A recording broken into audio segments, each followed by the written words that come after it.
as far as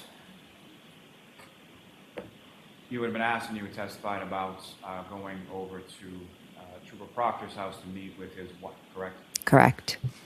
And you testified about certain incidents of harassment that you had undergone, as well as Mrs. Proctor, is that correct?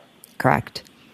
How long had that been going on at that point? At that point, it started in April, and now I believe I went over there in September. And what, if anything, was the frequency of the harassment? Was it sporadic, or how often were you experiencing that? Daily, sometimes hourly. And in addition to what you've already testified, what, if any, other incidents do you recall specifically involving either you or your children or your home? People come by my house, they take video, they scream. They've gone to my child's sporting events and called me names. They've written letters to my daughter's colleges and said that they shouldn't allow them to play. And then they've attached these horrific articles that have been complete lies about all of us. They send me Facebook messages. They call my phone, home phone and cell phone, all hours of the night. They tell me to kill myself. They tell me I'm a terrible mother. They harass my children. My daughter testified here the other day. We didn't even get out of the building, and people were, saying horrendous things, that she's a liar. Your mother should die. It's just, it's unimaginable what my entire family is going through. I go to the beach, they take pictures, they post it, they threaten that there are eyes everywhere. I'll never be able to live a normal life again.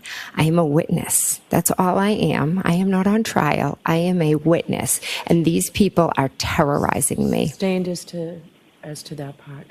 I'll strike that part. Everything else will stand. Okay. And so, your understanding that Mrs. Proctor had sustained similar issues as you had? Correct. Now, again, Trooper Michael Proctor never met him prior to January 29, 2022, correct? I have never met him prior, no.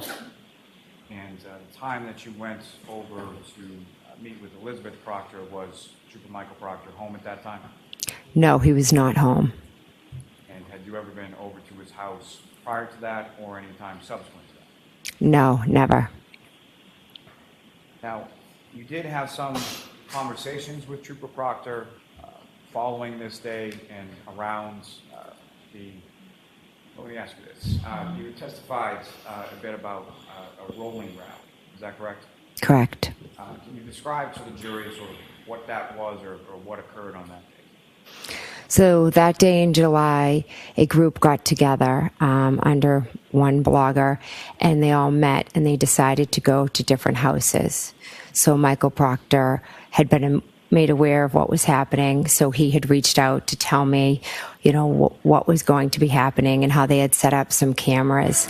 It was a Saturday. I had just come home from vacation with my children and my husband. Mrs. O'Keefe picked up my two younger children and brought them out with her so they wouldn't be home for this. And my two older children and my husband were in the house while about, 50 to 75 people came to my house. They screamed, they yelled, "There's a murderer." They just caused an absolute ruckus outside.